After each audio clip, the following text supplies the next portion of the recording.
Hello दोस्तों, स्वागत है आपका हमारे चैनल में। मैं बी.एस. मीना, वरिष्ठ प्रवक्ता यांत्रिकी तकनीकी शिक्षा विभाग राजस्थान। साथियों, पिछले लेक्चर में हमने सिंगल प्लेट क्लच किस प्रकार कार्य करती है इसके बारे में समझा था। आज हम डिस्कस करेंगे कि इस पर टॉर्क किस प्रकार ज्ञात किया जाता है सिंगल प्लेट क्लच द्वारा। ठीक है, तो जैसा साथियों आप ये देख रहे हो डायग्राम में, इस क्लच में चालक फ्लेंज और चालित फ्लेंज हैं।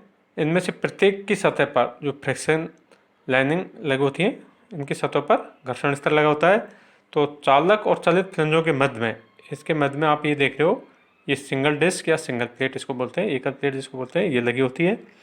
इस प्रकार घर्षण सतह के दो जोड़े बनते हैं। एक जोड़ा ये है घर्षण सतह का जोड़ा और दूसरा ये जोड़ा। ठीक है, इस प्रकार दो जोड़े बनते हैं, जिसके साथ कारण क्या होता है, जो चलित शाफ्ट पर है जो घुमाव घूर्ण है वो कितना दोगुना प्राप्त होता है। तो इस प्रकार की जो क्लच प्लेट होती हैं उनका प्रयोग जनरली स्कूटर मोटरसाइकिल वगैरह में पावर ट्रांसमिट करने के लिए किया जाता है। तो यहाँ पर आप जैसे देख रहे हो डायग्राम में, ये साइड व्यू है। ठीक है, तो अपन मान लेते हैं कोई एक्सेल थ्रस्ट लग रहा है प्लेट पर, वो अपन डब्ल्यू मान लेते हैं। ठीक है, और टॉर्क है जो है वो टी मान लेते हैं। जो इस क्लच पर कितना टॉर्क ट्रांसमिटेड हो रहा है उसको अपन मान लेते हैं टी। और पी जो है वो intensity of axial pressure with which contact surface are held together, यानी प्रेशर इंटेंसिटी है। तो इन पर जो है इधर इस तरह ये प्रेशर इंटेंसिटी है जो क्लच इन पर लगती है।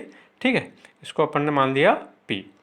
और R1 है जो आप ये देख रहे हो, R1 अपन मान लेते हैं एक्सटर्नल रेडियस, जो फ्रिक्शन सरफेस है तो इसकी जो बाहरी रेडियस है उसको R1, और जो आंतरिक रेडियस है जो यानी आंतरिक त्रिज्या है जो फ्रिक्शन फेस की, वो अपन मान लेते हैं R2।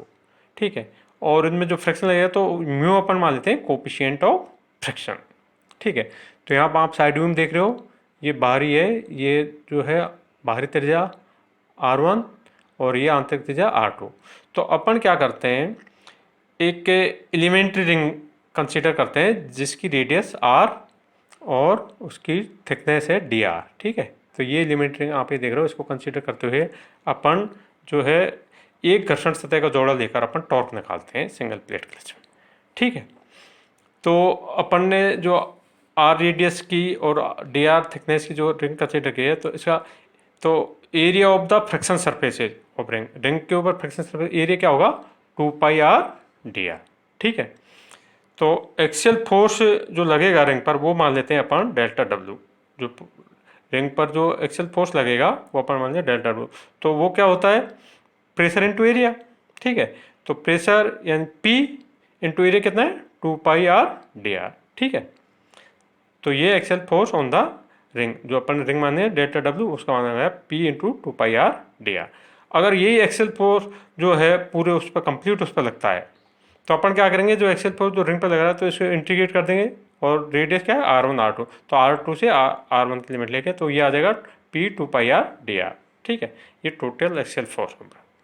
इसी प्रकार जो फ्रिक्शनल फोर्स है जो रिंग के ऊपर लगा वो उसको अपन मान लेते हैं डेल्टा एफ। ठीक है, तो फ्रिक्शनल फोर्स को डेल्टा एफ मान लिया, तो फ्रिक्शनल फोर्स पर क्या होता है, mu into R, mu coefficient of friction, R direction. तो यहाँ पर आर क्या है, डेल्टा डब्ल्यू, जो एक्सेल फोर्स लग रहा है उस रिंग पर इस पर। तो delta F equal to mu into delta W, और डेल्टा डब्ल्यू क्या है, पी इंटू 2πr dr। ठीक है, तो ये फ्रिक्शन फोर्स। और फ्रिक्शनल टॉर्क क्या होता है, फ्रिक्शनल फोर्स इंटू आर। तो इस पर जो रिंग पर जो फ्रिक्शनल टॉर्क लगेगा उसको मान लेते हैं अपन डेल्टा टी, तो वो क्या होगा, डेल्टा एफ इंटू आर। तो डेल्टा एफ कितना है, म्यू P 2πr और इंटू आर है, तो ये क्या हो जाएगा, म्यू P 2πr² dr। ठीक है, तो frictional torque on the ring. और जो कंप्लीट जो टोटल फ्रिक्शनल टॉर्क जो लगेगा, तो इसको अपन जो इस पर रिंग पर लग रहा टॉर्क उसको इंटीग्रेट करेंगे R2 to R1। जैसे यहाँ पे देख रहे हो R2 to R1 जो लिमिट्स है, मी into mu P 2πr² dr। तो इस प्रकार जो है अपना जो एक्सेल फोर्स और फ्रिक्शनल टॉर्क अपन प्राप्त करेंगे। अब अपन दो एजम्पशंस पर कार्य करते हैं, एक तो यूनिफॉर्म प्रेशर और एक यूनिफॉर्म वीआर कंडीशन। तो सबसे पहले अपन देखते हैं यूनिफॉर्म वीआर। ठीक है, considering uniform pressure. Uniform pressure conditions पे अपन टॉर्क निकालते हैं। तो अपन ने जैसे अभी निकाला था axial thrust on the ring क्या था, P इंटू 2πr/dr, ठीक है। तो उसको टोटल एक्सेल थ्रस्ट कितना हो जाएगा, R2/R1 P इंटू 2πr/dr, ठीक है। तो ये क्या आ जाएगा, P इंटू 2πr, ठीक है, यूनिफॉर्म प्रेशर है तो P इंटू 2π ये कॉन्स्टेंट है। तो यहाँ पर इसका जो इंटीग्रल किया तो क्या आ जाएगा, R²/2 और लिमिट क्या है R2/R1। अब इसमें लिमिट से रखते हैं तो P इंटू 2π ये क्या हो जाएगा R1² माइनस R2²/2, ठीक है। 2 से 2 कैंसिल हो गया तो ये क्या आ जाएगा W बराबर P into pi R1² minus R2²। तो अगर P बराबर पे डायरेक्ट में लिखते P बराबर क्या हो जाएगा W/पाई R1² माइनस R2², ठीक है। अब टोटल फ्रिक्शनल टॉर्क अपन ने जो निकाला था रिंग के ऊपर वो तो क्या था 2πμp/r²dr, ठीक है, रिंग के ऊपर। और टोटल फ्रिक्शनल टॉर्क अपन निकालेंगे तो उसको क्या इंटीग्रेट कर देंगे R2/R1। तो इस प्रकार R2/R1 ये इंटीग्रेट कर दिया जो रिंग पे फ्रिक्शनल टॉर्क था, तो ये 2πμp/r²dr, ठीक है।